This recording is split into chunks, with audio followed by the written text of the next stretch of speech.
Le grand dôme de la Concorde interstellaire scintillait comme un joyau contre la toile de velours de l'espace, ses parois cristallines réfractant la lumière des 2 soleils du système Serena.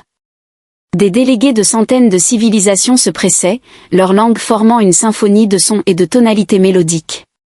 Drapés de vêtements reflétant leur culture, certains portaient des soies ondulantes brillantes comme des étoiles liquides, d'autres des combinaisons bio-organiques pulsant de motifs luminescents.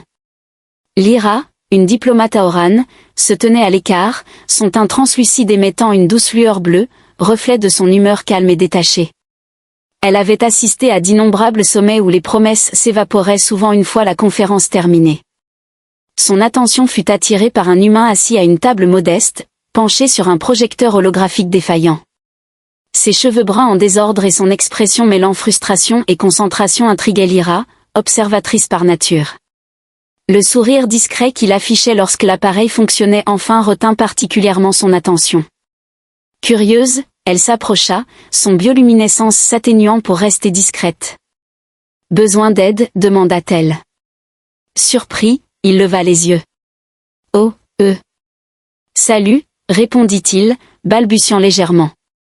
Elle ajusta l'appareil avec précision, révélant une image vibrante de la Terre. « Vous avez réparé ça ?» dit-il, impressionné. Leur conversation se déroula naturellement, mêlant anecdotes humaines et récits fascinants d'Ali, la planète natale de Lyra. De retour sur Ali, Lyra se sentait étrangement liée à cet humain nommé Ethan. Les jours passant, des murmures insaisissables, comme un appel de l'univers, la poussaient à penser à lui. Malgré ses efforts pour ignorer ses sensations, elle finit par admettre qu'elle devait le retrouver. Sa quête devint inévitable, portée par une curiosité et une attraction qu'elle ne pouvait expliquer. Dans les forêts bioluminescentes d'Ali, où les canopées brillantes ondulaient comme des aurores vivantes, Lyra se promenait, perdue dans ses pensées. Bien qu'elle ait emprunté ces sentiers des milliers de fois, cette nuit-là, tout semblait différent, comme si l'univers retenait son souffle. Ses pensées, cependant, étaient loin des paysages lumineux, tournées vers un humain au sourire maladroit et à l'air distrait. Son partenaire, Kin, absorbé par une étrange manifestation naturelle, la tira de sa rêverie. « Tu es distraite » remarqua-t-il, inquiet. Lyra hésita, incapable de décrire l'appel qu'elle ressentait. Elle finit par masquer ses émotions, affirmant que tout allait bien, mais au fond d'elle, les murmures insistaient. De retour chez elle, elle plongea dans les archives de la Terre, scrutant chaque détail, jusqu'à ce que le souvenir d'Ethan devienne obsédant. Cherchant conseil, elle se tourna vers sa meilleure amie, Essa, connue pour son honnêteté tranchante. « Tu es attirée par un humain ?» « Vraiment ?» s'exclama Essa, incrédule. Lyra admit qu'elle se sentait inexplicablement connectée à Ethan, comme si une force au-delà de la raison l'appelait. Essa, bien que sceptique, la soutint dans sa décision de le retrouver, tout en plaisantant sur les excentricités humaines. Annoncer son départ à Kin fut bien plus difficile. « C'est pour cet humain, n'est-ce pas ?» demanda-t-il, décontenancé. Lyra, malgré la douleur de la séparation, affirma qu'elle devait comprendre cet appel intérieur. Kin, frustré mais respectueux, finit par lui souhaiter bonne chance, non sans exprimer son incompréhension face à son choix. Le voyage de Lyra pour retrouver Ethan fut une plongée dans l'inconnu, guidée par une intuition qu'elle ne pouvait ignorer. Ce lien inexplicable entre eux la poussait à franchir les frontières de son monde, convaincue que leur rencontre portait un sens plus profond qu'elle ne pouvait encore saisir. « Ce n'est pas celui du sommet ?» demanda Kin. Lyra ne répondit pas, et Kin secoua la tête, ses motifs bioluminescents s'assombrissant. « Tu risques tout pour une simple fascination passagère. Te rends-tu compte de l'irrationalité de ta décision ?» Lyra répondit doucement, « Ce n'est pas juste une fascination. C'est plus profond. Je ne m'attends pas à ce que tu comprennes, mais je dois suivre cette voie. » Kin la regarda longuement avant de détourner les yeux. « Fais ce que tu dois, Lyra, mais ne compte pas sur moi pour t'attendre. » Alors que Lyra préparait son voyage vers la Terre, les murmures devinrent plus forts, leur appel irrésistible. Elle ressentait un mélange étrange de peur et d'exaltation, comme si elle se tenait au bord d'un gouffre inconnu. Ses amis vinrent lui faire leurs adieux, leurs vœux mêlés de scepticisme. « N'oublie pas, évite cette fameuse pizza à l'ananas », plaisanta Essa. Lyra rit, ses motifs scintillants de gratitude, je m'en souviendrai. À bord de son vaisseau, Lali, une merveille d'ingénierie à Oran, Lyra se perdit dans ses pensées. Destination, Terre, annonça la voix apaisante de l'ordinateur de bord. Temps estimé, 17 heures standard. Lyra soupira, oscillant entre anticipation et appréhension.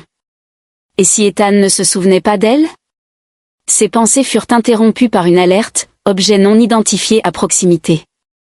Sur l'écran apparut un vaisseau touristique délabré, peint d'un orange criard. Un extraterrestre jovial lui proposa une visite guidée des planètes les plus singulières de la Voie lactée. Lyra, amusée, déclina poliment. En entrant dans l'atmosphère terrestre, Lyra fut frappée par la beauté brute de la planète, des océans scintillants comme des saphirs liquides, des villes illuminées et des paysages verdoyants. Son vaisseau atterrit discrètement près de New York. Enveloppée dans une cape à capuche pour masquer son apparence, Lyra se retrouva plongée dans le chaos de la ville, fascinée par les étals de rue et l'agitation des habitants. Pourtant, retrouver Ethan s'avéra difficile. Après des heures d'attente devant un centre de recherche, elle le vit enfin sortir, une tasse de café à la main. Ethan, appelait-elle, son cœur battant à tout rompre.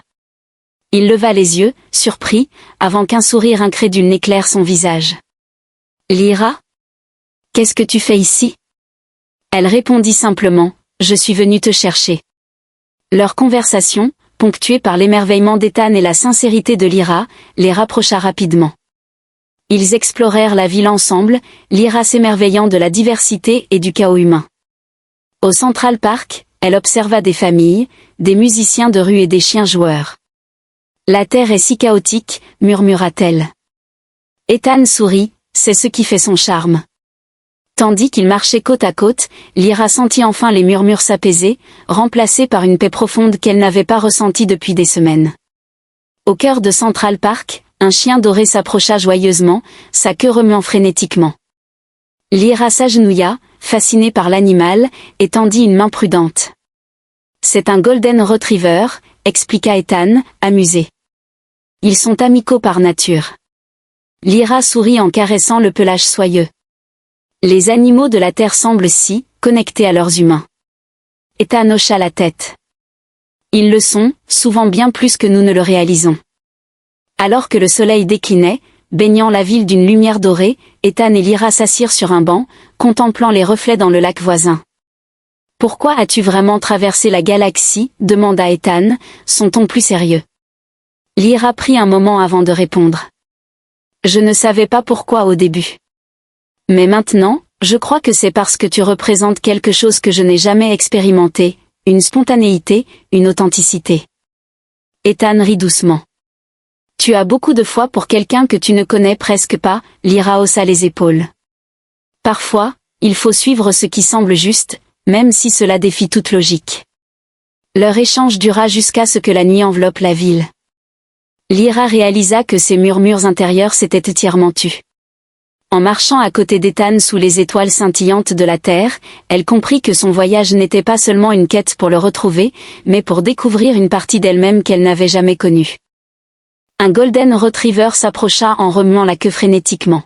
« Quelle est cette créature ?» demanda Lyra en s'accroupissant pour observer le chien. « C'est un chien, » expliqua Ethan. « Le meilleur ami de l'homme. Celui-ci semble bien t'apprécier. » Le chien lécha la main de Lyra, et elle rit, ses motifs bioluminescents brillant intensément. « Il est adorable. »« Tous les humains en ont ?»« Pas tous, mais beaucoup, » répondit Ethan.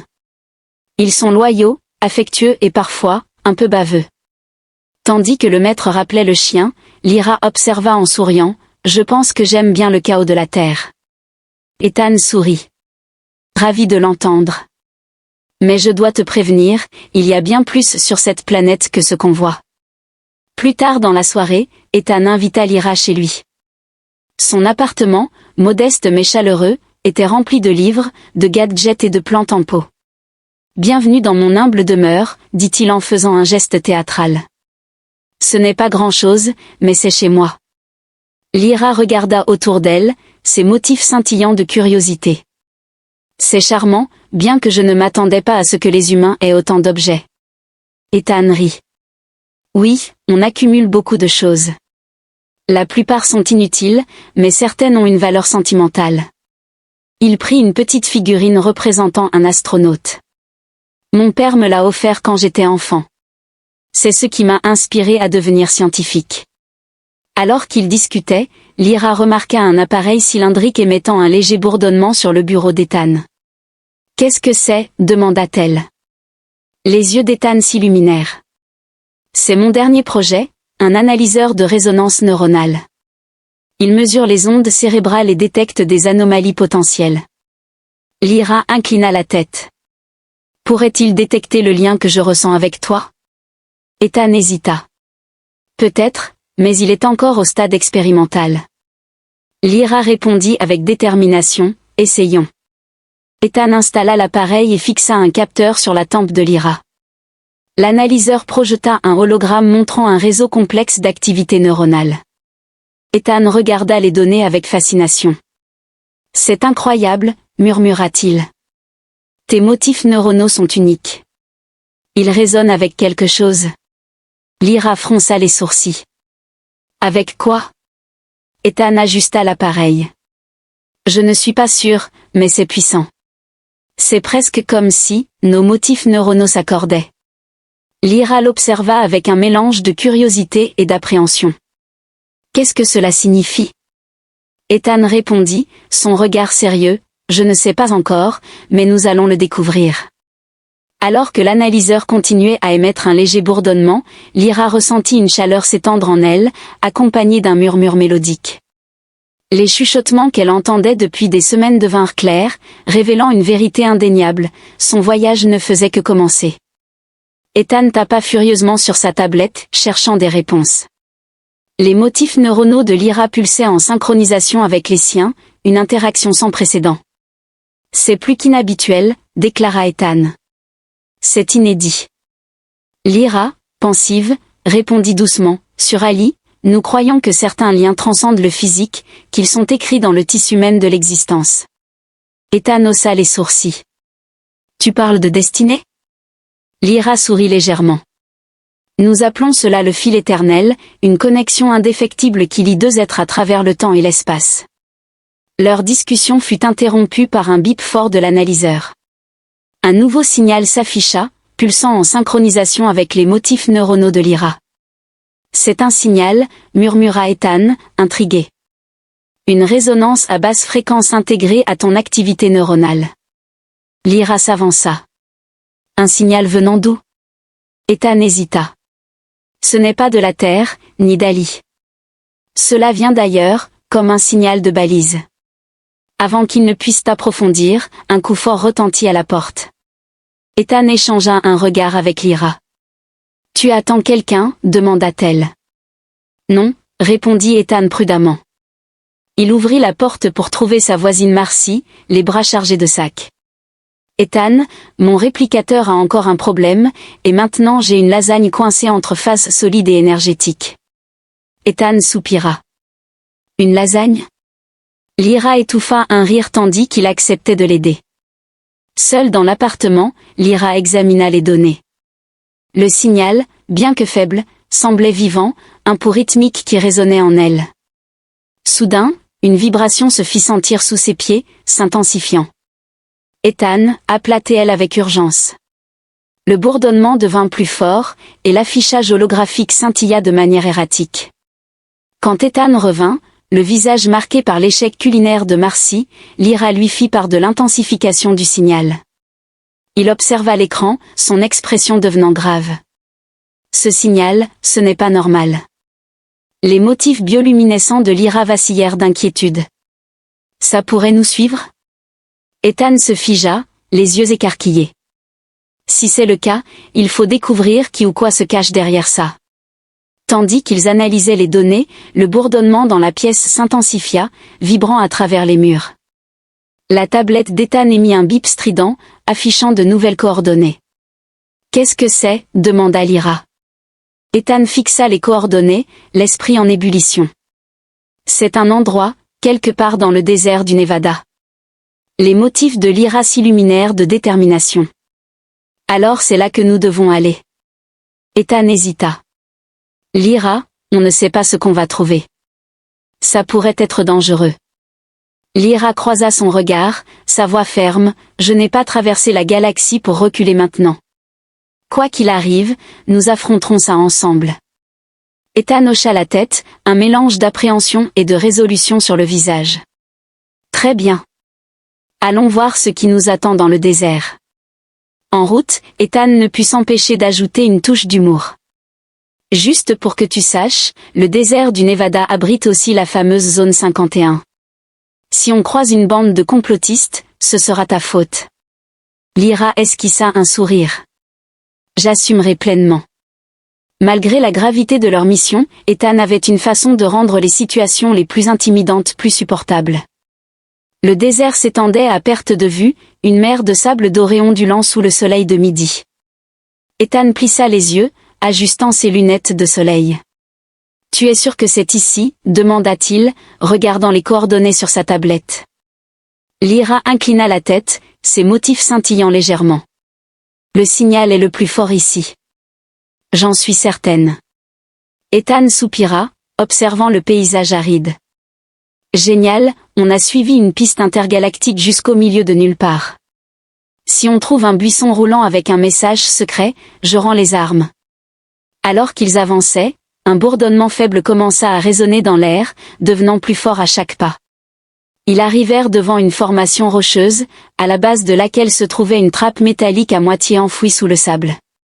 Ethan s'accroupit pour l'examiner. Eh bien, ça ne présage rien de bon. Qui laisse une trappe secrète au milieu du désert? Lyra répondit calmement, quelqu'un qui n'attend pas de visiteurs. Ethan la regarda. Tu réalises que ça pourrait être un piège, non? Les motifs de Lyra brillèrent avec détermination. Si c'est le cas, nous l'affronterons ensemble. La trappe s'ouvrit dans un sifflement, révélant un tunnel sombre qui descendait. Une lumière pulsante éclairait doucement le chemin, les dames d'abord, dit Ethan avec un sourire nerveux. Lyra entra sans hésitation, ses motifs éclairant doucement l'obscurité. Reste près de moi. Ils descendirent, le bourdonnement s'intensifiant. Les murs métalliques étaient gravés de motifs complexes qui semblaient bouger sous la lumière. Ethan passa une main sur les gravures. Ce n'est pas d'origine humaine. Lyra acquiesça. Ce n'est pas Aoran non plus. Cette technologie est ancienne. Le tunnel s'élargit en une vaste salle, ses murs tapissés de panneaux lumineux pulsant au même rythme que le bourdonnement. Au centre se dressait un obélisque imposant, couvert des mêmes motifs mouvants. Ethan s'approcha prudemment. Qu'est-ce que c'est? Les motifs de Lyra s'intensifièrent alors qu'elle étudiait l'obélisque. C'est un dépôt, une balise de connaissances laissée par une civilisation ancienne. Avant qu'elle ne puisse en dire plus, l'obélisque émit un carillon doux et une interface holographique apparut. Lyra s'en approcha, ses mouvements fluides et précis. « Il répond à moi », dit-elle avec émerveillement. Les symboles holographiques se réarrangèrent en un message cohérent. « C'est un avertissement, et un appel à l'aide », expliqua Lyra. Ethan fronça les sourcils. « Un avertissement contre quoi ?» Lyra, grave, répondit, une force qui menace l'équilibre de la galaxie. Les créateurs de cette balise ont prévu son ascension et ont laissé ce dépôt pour guider ceux qui pourraient l'arrêter. Alors qu'il décryptait le message, la salle se mit à vibrer, atteignant un crescendo. Ethan s'accrocha à l'obélisque. « Qu'est-ce qui se passe » cria-t-il. Les motifs de Lyra flamboyèrent d'urgence. La balise s'active. Elle envoie un signal. À qui? Demanda Ethan, mais Lyra resta silencieuse, absorbée par l'obélisque. Les vibrations cessèrent soudainement, et les murs de la salle révélèrent une série de projections holographiques, montrant différents coins de la galaxie. Au centre, une silhouette humanoïde apparut, c'est très flou, comme si elle ne pouvait se stabiliser. La voix de la figure résonna comme une mélodie. Vous avez été choisi. Le chemin à venir mettra votre détermination à l'épreuve. Préparez-vous. Les hologrammes disparurent, laissant Ethan et Lyra seuls. Ethan souffla lentement. Eh bien, ça ne fait pas du tout peur. Les motifs de Lyra scintillèrent d'une détermination mêlée d'appréhension. Notre voyage n'est pas terminé, Ethan. Il ne fait que commencer. Ethan esquissa un sourire faible. Heureusement que j'ai pris mes chaussettes porte-bonheur. Malgré la gravité de la situation, Lyra rit doucement. L'humour d'Ethan, aussi décalé soit-il, lui rappelait qu'elle n'était pas seule face à l'inconnu. Sous la toile étoilée du désert du Nevada, une nouvelle aventure les attendait. Côte à côte, au bord de l'éperon rocheux, le faible bourdonnement de l'ancienne balise vibrait encore sous leurs pieds. Ethan fixa la tablette dans ses mains, son écran illuminé par les dernières coordonnées révélées par l'obélisque. Il expira, sa respiration visible dans l'air frais de la nuit. « Alors, c'est ici, dit-il, sa voix mêlée de crainte et d'émerveillement. La dernière étape de cette chasse au trésor intergalactique. » Les motifs lumineux de Lyra scintillaient doucement, apaisant face à la tension ambiante. La dernière étape, ou le début de quelque chose de bien plus grand. Ethan haussa un sourcil. Ça, c'est sinistrement vague. Es-tu sûr de ne pas être une sorte d'oracle cryptique? Les lèvres de Lyra s'étirèrent en un sourire léger. Je ne fais que dire la vérité. Ce que nous trouverons à ces coordonnées déterminera le destin de beaucoup, peut-être même le nôtre. Ethan grogna en passant une main dans ses cheveux. Pas de pression, hein? Juste une mission classique de sauvetage galactique, comme tous les mardis. Le rire doux de Lyra sembla alléger l'atmosphère. Leur voyage vers les coordonnées finales les conduisit dans un canyon inexploré, ses parois sculptées par le vent et le temps en des formes étranges et fascinantes. Tandis qu'ils naviguaient dans ce terrain accidenté, Ethan ne put s'empêcher d'admirer la beauté environnante. Rappelle-moi de prendre des vacances après ça, dit-il en prenant une photo d'une formation rocheuse spectaculaire. Quelque part avec des plages et sans mystères antiques. Lyra jeta un regard vers lui, ses motifs scintillant d'amusement. Tu supposes qu'on aura le luxe de vacances? Laisse-moi rêver, répliqua Ethan en souriant. Leur échange léger dissipa la tension alors qu'ils atteignaient la fin du canyon. Un immense arc se dressait devant eux, sa surface gravée des mêmes motifs mouvants que l'obélisque. Ethan hésita, fixant l'arc. Tu crois que c'est sûr d'y entrer? Lyra s'avança, ses motifs brillant plus intensément. Il n'y a qu'une façon de le savoir. En passant sous l'arche, le monde sembla se transformer autour d'eux, l'air devint plus frais et le sol sous leurs pieds se lissa en une pierre polie. Ils émergèrent dans une vaste chambre, son plafond perdu dans l'ombre. Au centre, une structure cristalline scintillait, ses facettes émettant une lumière intérieure qui pulsait en harmonie avec le bourdonnement de la balise. Autour d'elle, des projections holographiques de systèmes stellaires dansaient, leurs mouvements complexes captivants. Ethan siffla doucement. Eh bien, ça, c'est impressionnant. On dirait le plus beau spectacle de lumière de l'univers. Lyra s'approcha du cristal, ses motifs brillant en harmonie avec sa lumière. C'est le cœur de la balise. La connaissance de ses créateurs est conservée ici. Ethan la suivit, intrigué. Et qu'est-ce qu'on en fait? On l'envoie sur l'Internet galactique? Lyra posa une main sur le cristal, inondant la pièce de lumière. Les projections se réarrangèrent en une image unique, un vortex tourbillonnant de ténèbres, engloutissant tout sur son passage. L'humour d'Ethan s'évanouit. Qu'est-ce que c'est? La voix de Lyra était calme mais grave. La force dont la balise nous a avertis, une singularité destructrice qui se répandra dans la galaxie si elle n'est pas arrêtée. Ethan fixa l'image, son esprit en ébullition. Et comment on l'arrête?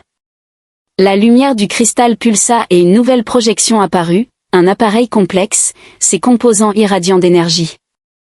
Voici la clé, expliqua Lyra. Une arme capable de neutraliser la singularité. Mais elle nécessite une source d'énergie unique, activée par une résonance harmonique. Ethan fronça les sourcils. Une résonance harmonique? Comme le lien entre toi et moi? Lyra hocha la tête. Exactement. Le lien que nous partageons est le catalyseur. Ensemble, nous pouvons activer l'appareil et stopper la singularité. Ethan passa une main derrière sa nuque. Pas de pression, hein? Juste sauver la galaxie avec ma meilleure amie alien. Les motifs de Lyra scintillèrent chaleureusement.